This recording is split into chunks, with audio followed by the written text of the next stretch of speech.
Good morning, good noon, good afternoon, and good evening.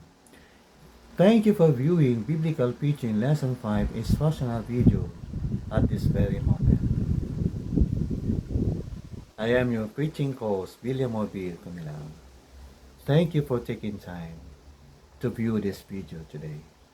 I pray that the Lord will equip you to become a biblical preacher. Our lesson for today is titled, or our topic is, Essential Elements of Sermon Development. Essential Elements of Sermon Development. Again, please repeat our topic.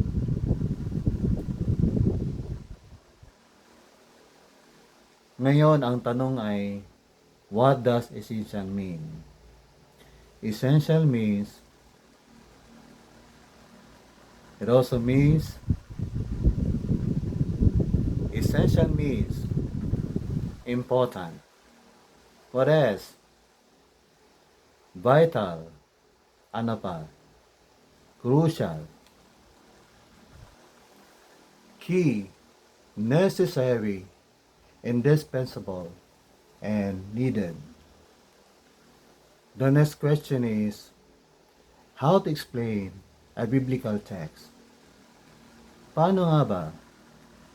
Do you know how to explain John 15:7, Philippians 4:13, Jeremiah 29:11, Psalm 46:1, and Isaiah 41:10?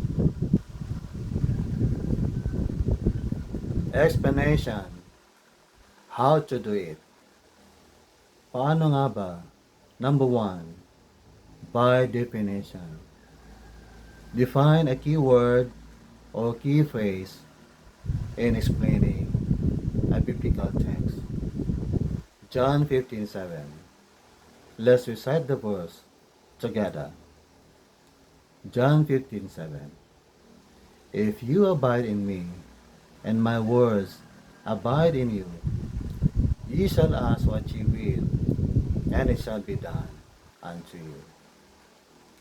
What's the key word in that verse, or most important word? The key word is abide. You're correct. Abide. And the key phrase is abide in me. Now let's use the word which me stand for. It is Jesus Christ. Abide in Christ. Abide in Jesus Christ. Ayon. John 15:7. Anong ibig sabihin ng abide? Iyon ang ating bibigyan ng kahulugan. Tayo kumonsulta sa Greek word ng abide. The Greek word for abide is meno. The spelling is M-E-N-O. Meno. Please recite the word. Ikaw lang. Isa pa. Tayong dalawa. Meno. Meno means stay. S-T-A-Y. Manatili. Pakiulit ang Tagalog. Manatili. Stay. Remain. Ganon din. Ilocano language is ag talinad ka. Diyan ka lang. Di ka umanpat. Wag na wag kang alis. Abide. Stay. Stay dito ka lang. Diyan ka lang. Another word for abide is continue. Magpatuloy ka. Agtutuloy ka. Next word is dwell. Manahan ka. Agbalay ka. agyan ka dituyen. Another word is endure. Di ka kuma agbalbali. Endure. Di ka dapat nagbabago kay Kristo. So, abide in Christ means stay in Christ, remain in Christ, continue in Christ, dwell in Christ, and endure in Christ. Now, the question is, how to abide in Christ, how to stay in Christ, how to remain in Christ, how to continue in Christ, and how to dwell in Christ. These are the ways of abiding in Christ, staying in Christ, remaining in Christ, dwelling in Christ, and continuing in Christ. Una sa lahat ay ito, prayer, magdasal ka. Pangalawa ay read and meditate the Word of God. Magbasa at magbulay-bulay ka sa salita ng Panginoon. Ang pangatlo ay mag-worship ka sa Panginoon. Ang susunod ay ikaw ay lalakad, may gagawin, may pupuntahan upang ikay makasunod sa mga utos ng Diyos, especially tuwing linggo. Dapat huwag kang aalis doon. Huwag kang aalis doon sa pagsunod sa kalooban ng Panginoon. Tuwing linggo, hindi yung kung saan-saan ka pumupunta. Stay in Christ, abide in Christ, pray always. Read and meditate the Word of God always. Worship God always. Obey God always. Malaki ang naitulong ng Greek language o Greek word ng abide upang ating maunawaan ang John 15:7 with the expression, abide in Christ. Abide in Christ. That's number 1. Explanation by definition. Number 2. Explanation by context. Say the word context. Again, context. Hindi po siya context, kundi context. Got it right? Context. Explanation by context. Ano bang ibig sabihin ng context? Context in biblical preaching and in biblical teaching refers to the background of the biblical text. Ang background ng bersikulo na basa mo. Ano ba ang background ng John 11:35? Si Jesus ay tumangis. Ano ba ang background niya? Bakit tumangis si Jesus? At ano ba ang background ng Philippians 4:13? I can do all things through Christ who gives me strength. Ayon kay Pablo. At anong background ng Philippians 1:21? For to me to live is Christ, and to die is gain.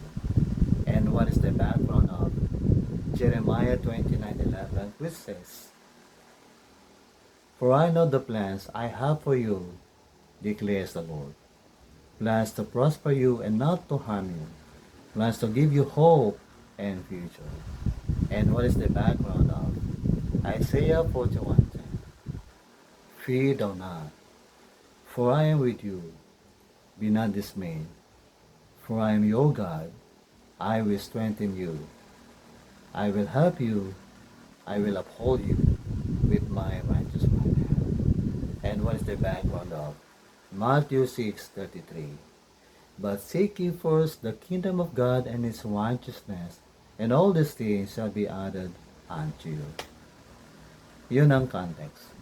Yung kanyang background. At meron tayong iba't ibang konteksto ng teksto ng Biblia.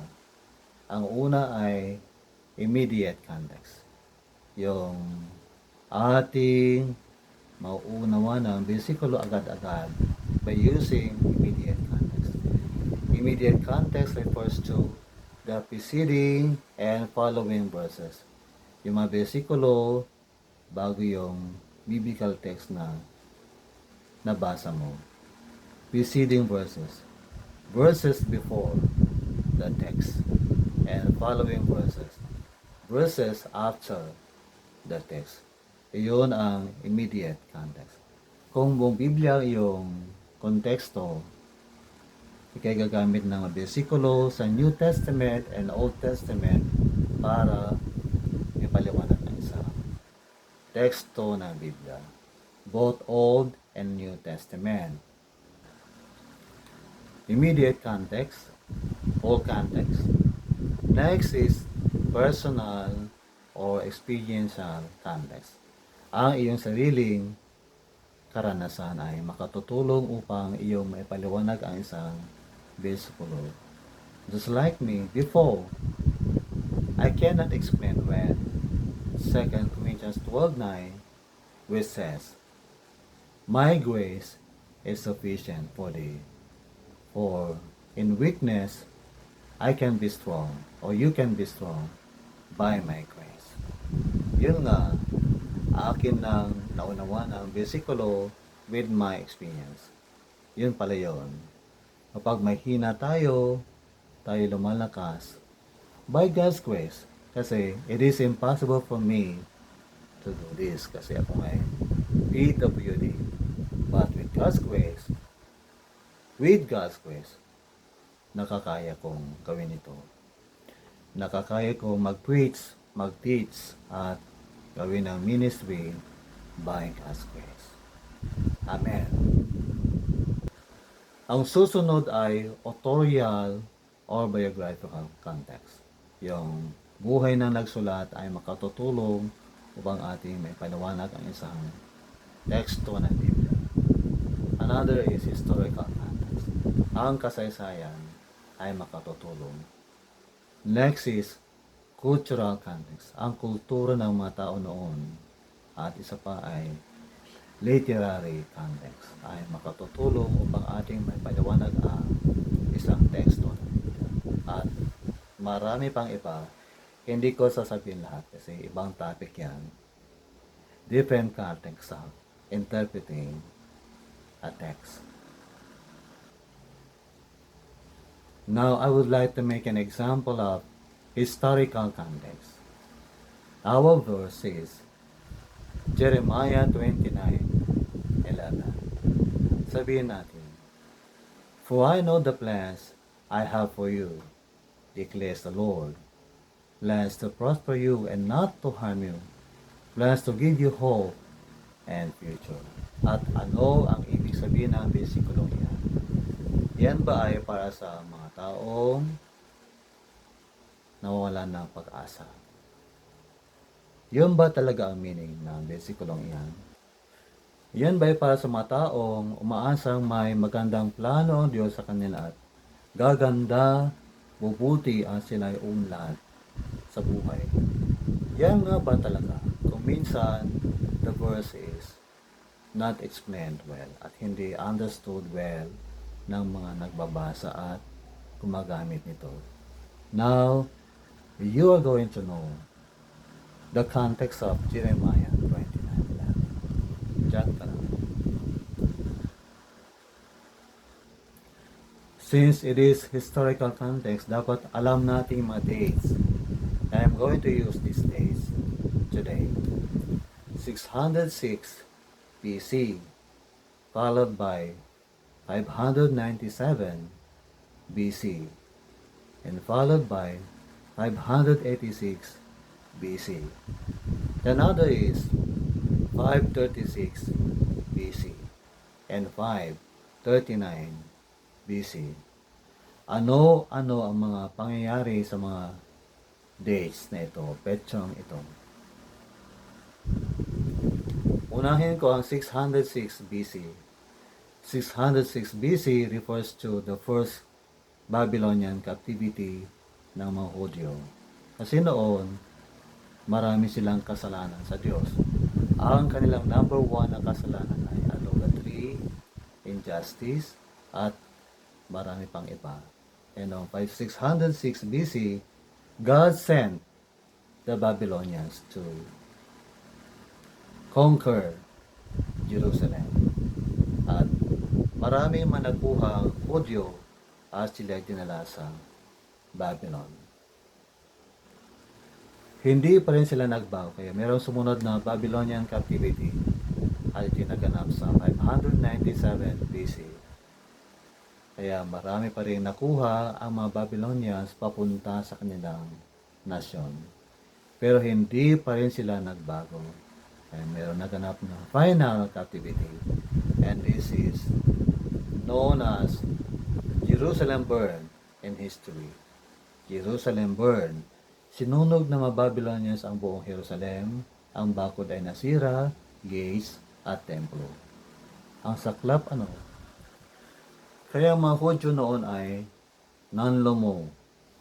Ano bang itsura ng nanlomo? Nagkakapsot sila ng hina. Di dahil makatakder ti straight.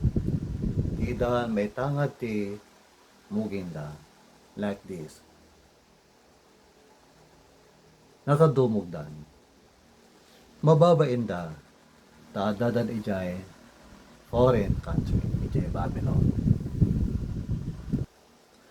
At akala nila doon na sila tatagal, maglilingkod bilang alipin sa mga Babylonians. At doon na sila mamamatay.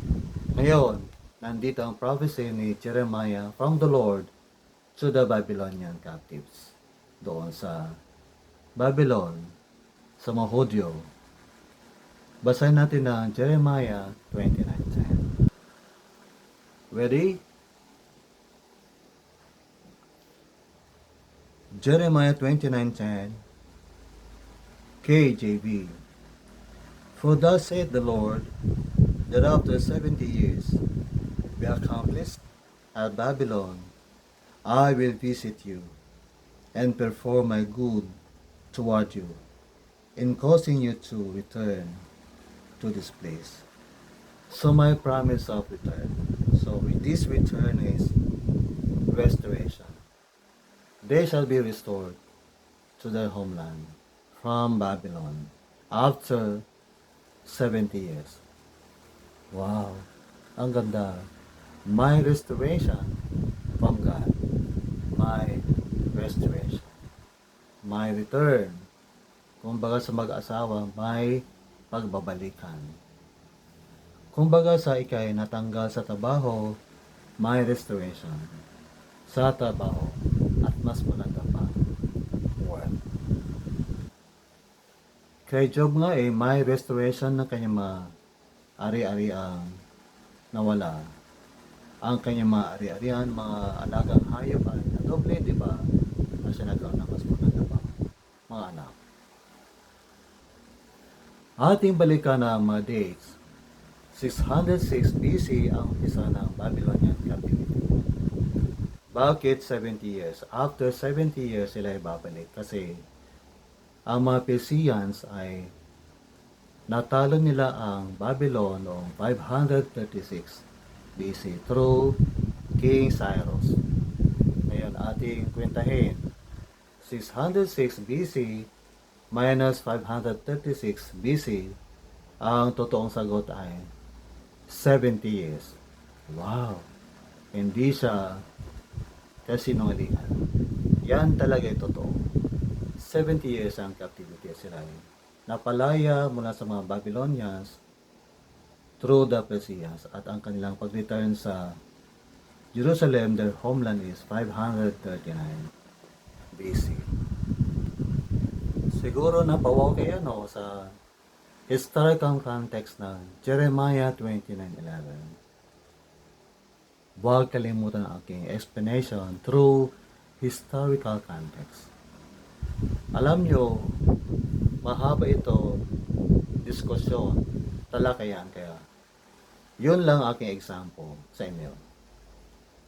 Explanation by definition and explanation by historical context. At meron na kanina by region context. Yung iba ay sa susunod na topic na lang. Sa susunod na paksa ang ibang konteksto ng Biblia. Tapos ang unang elemento ng developing a sermon. One is ulitin, explanation. And number two is to prove or defend the truth of the message. Ang purpose ay upang depensahan at patunayan ang sinasabi ng teksto ng Biblia. Na ito ay totoo. It is to convince the hearers. Ang layunin nito, to make the sermon plausible. To make the sermon credible. Na ito'y gawin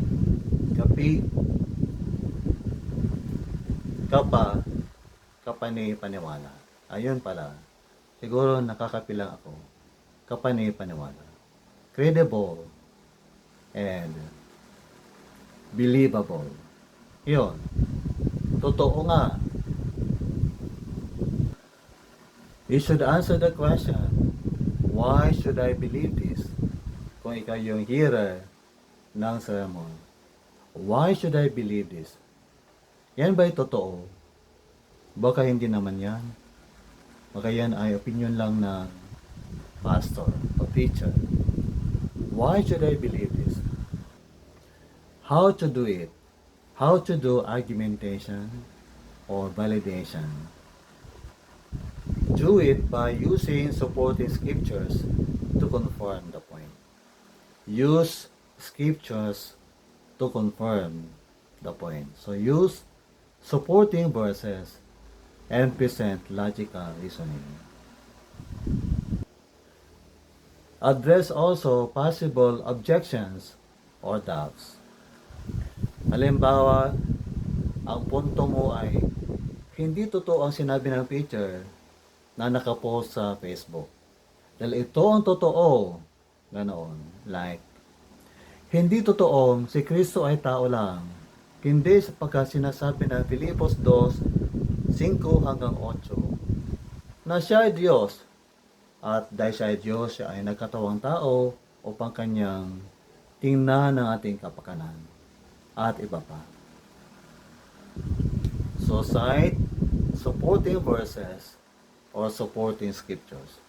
Huwag mo lang ipaliwanag. Dapat meron kang supporting verses para masimiento ang iyong sinasabi.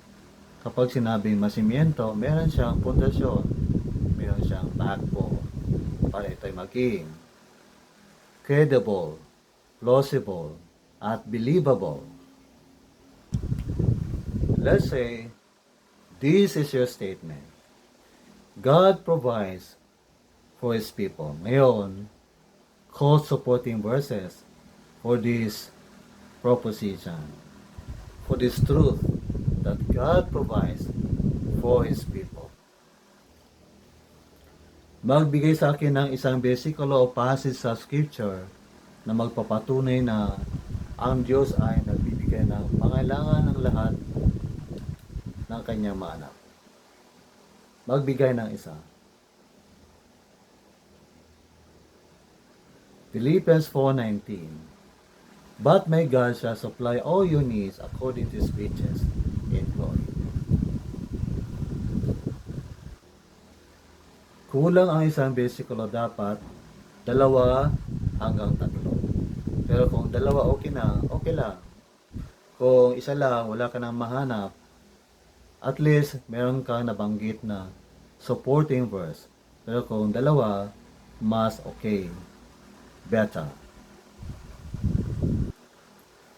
Matthew 6:26. Look at the birds. Your heavenly Father feeds them.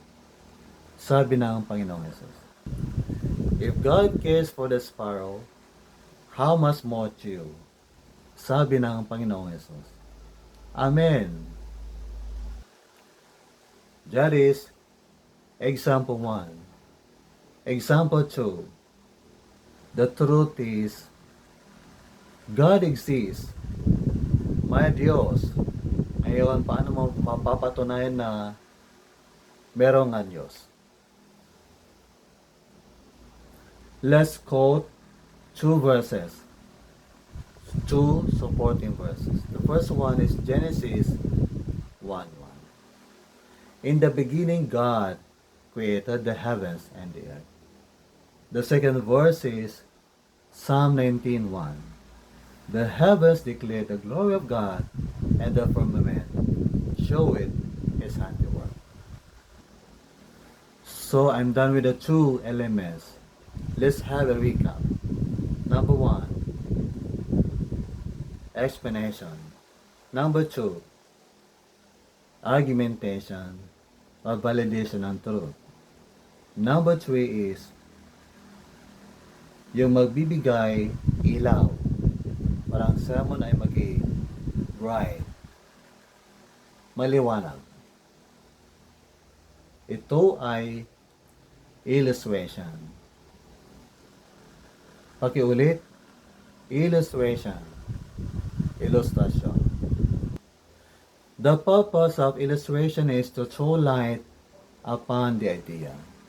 Magbigay ng liwanag sa isang ideya o konsepto. Para ito ay maging maliwanag at hindi maging blurred, malabo. How to do it? What are the sermon illustrations? Saan tayo kukuha ng mga ilustrasyon? What are the sources? One is Scripture.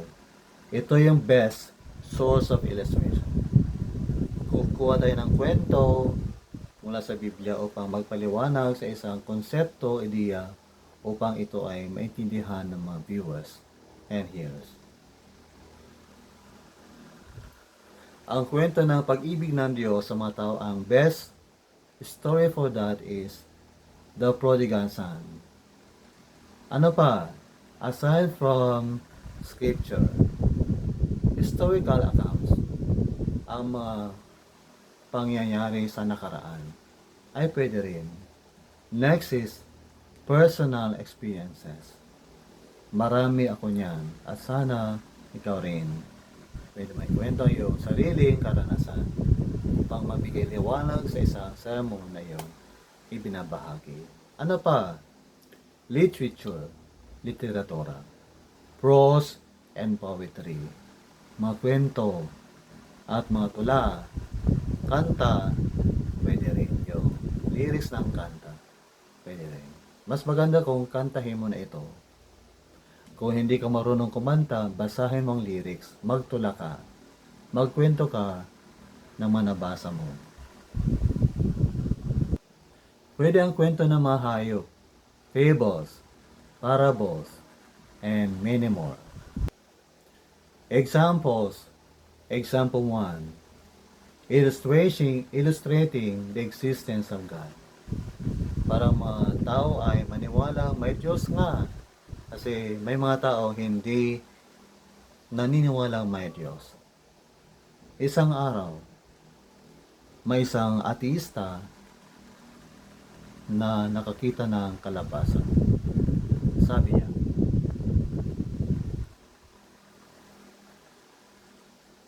walang Diyos, wala, wala, wala. Kasi kung meron Diyos, bakit ang kalabasan ito? Ang liit-liit, ang laki-laki ng bunga, dahil maliit siya, at ang laki-laki na kayang bunga, siya ay gumagamak na. Dahil sa bigat ng kanyang dinadala.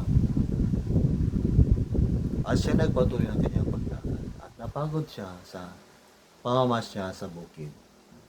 At siya ay nakakita ng malaking puno ng duhat at doon siya nagpahinga.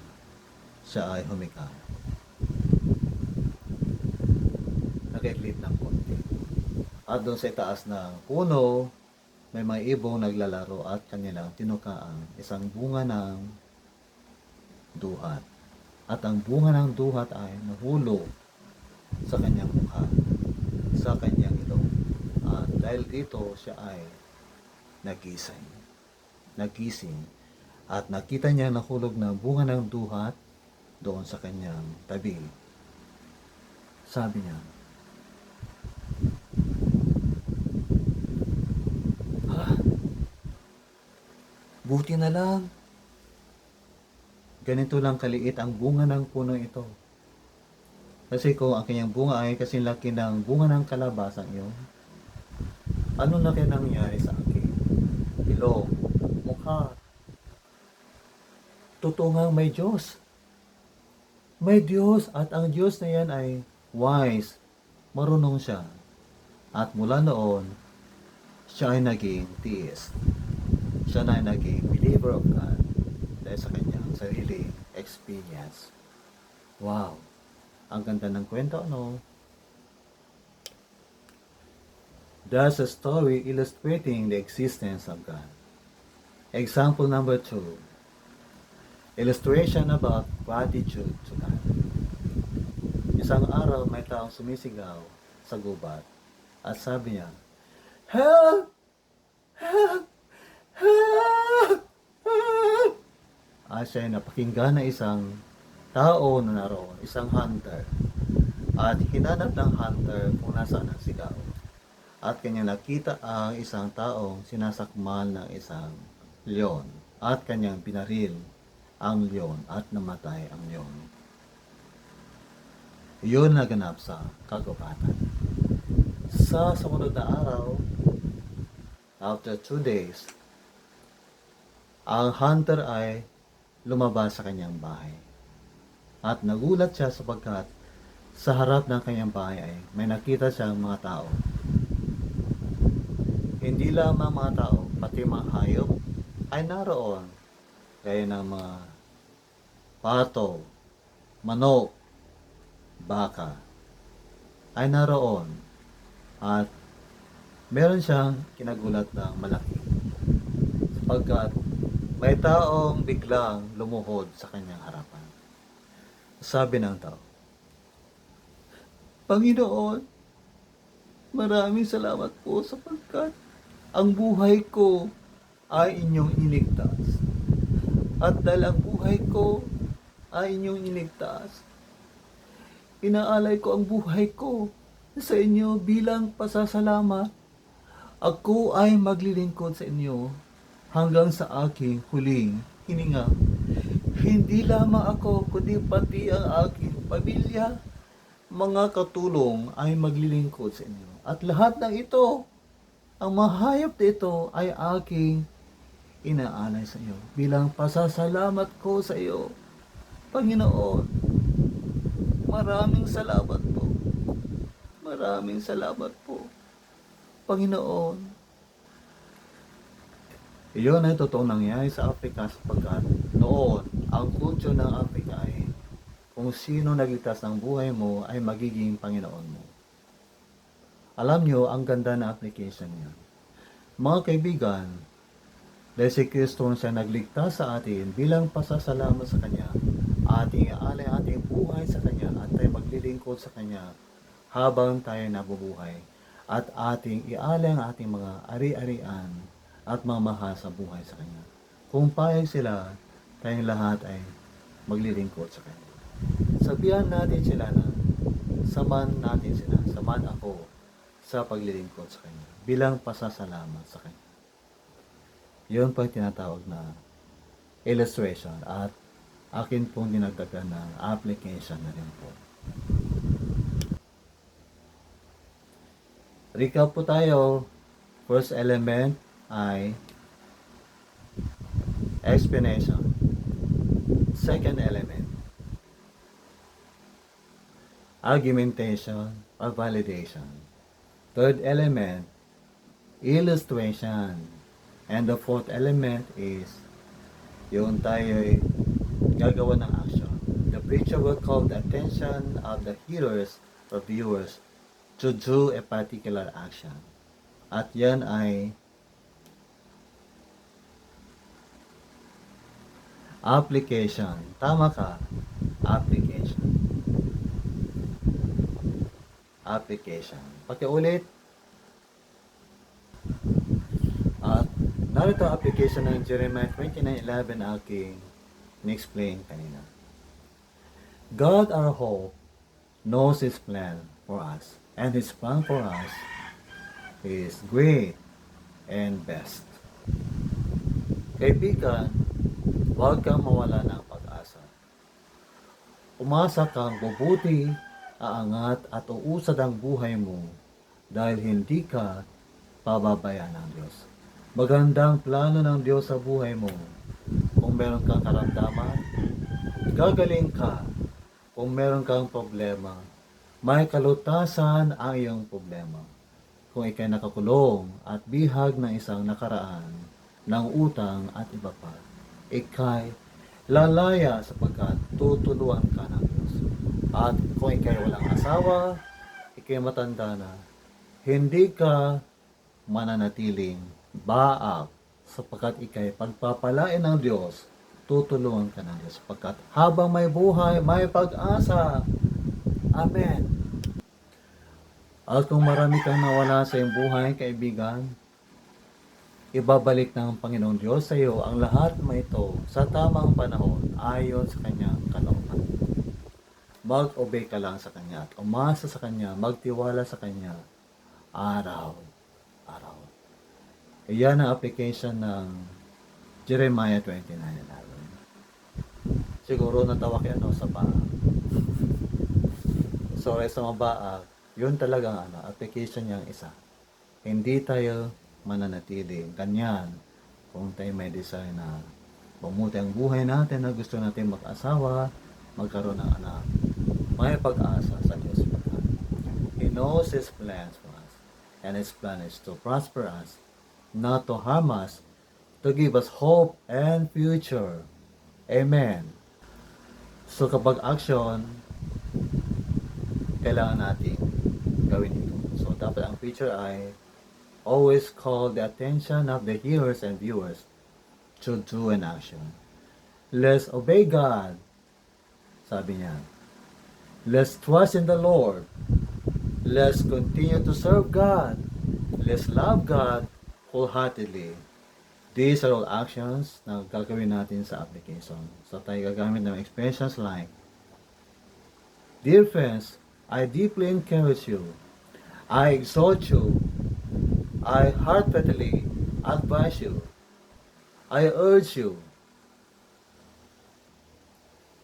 I call your attention. Ganoon. Kayo aking pinalalakas ang loob. Kayo aking hinihikayat na maglingkod sa Diyos ng buong puso atin siyang mahalin hanggang sa ating huling hininga. Tayo maglingkod sa Diyos hanggang sa ating huling hininga.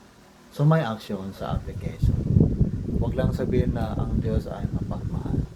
Dapat may action. Ganito ang Diyos ay mapagmahal at ating suklian ang kanyang pagmamahal sa atin sa pamamagitan ng pagsunod sa kanyang mautos. So may action. May response sa isang truth. Iyon ang application. Response to the truth ay application. May action. So always remember sa application, give specific action or actionable steps to follow. Yung action na maaring gawin, dapat siya ay practical. Hindi mahirap na gawin. Connect the truth to the audience daily life. Challenge them to respond in faith and obedience. Iyon dapat ang ating gawin sa application. Yung application ng God provides all our needs ay ito. God is provident God. He provides all our needs. So, dapat tayo magtiwala sa Kanya at tayo mag-obey sa Kanya palagi sapagkat kailanman ay hindi niya tayo pababayaan at iiwan.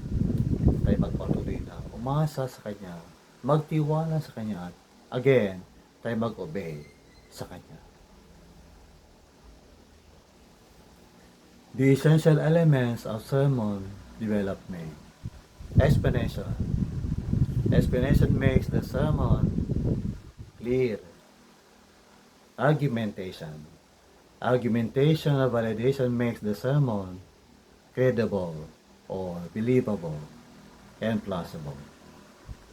Illustration makes the sermon right. And application makes the sermon practical. Thank you for viewing this video. Kung meron kayong question sa akin, magtanong lang. I-post ang tanong at mag-PM sa akin kung ayaw nyo makita ng iba ang inyong question. At wait for the script of this video. God bless. Explanation, argumentation, illustration, and application. Essential elements of sermon development. God bless. And to God be all the glory, great things He has done. I thank God for giving me strength, good health, and the ability to speak sapagkat ako nga ay PWD. May problema ako sa speech, pero akin nagagawang magsalita with God's grace. 2 Corinthians 12.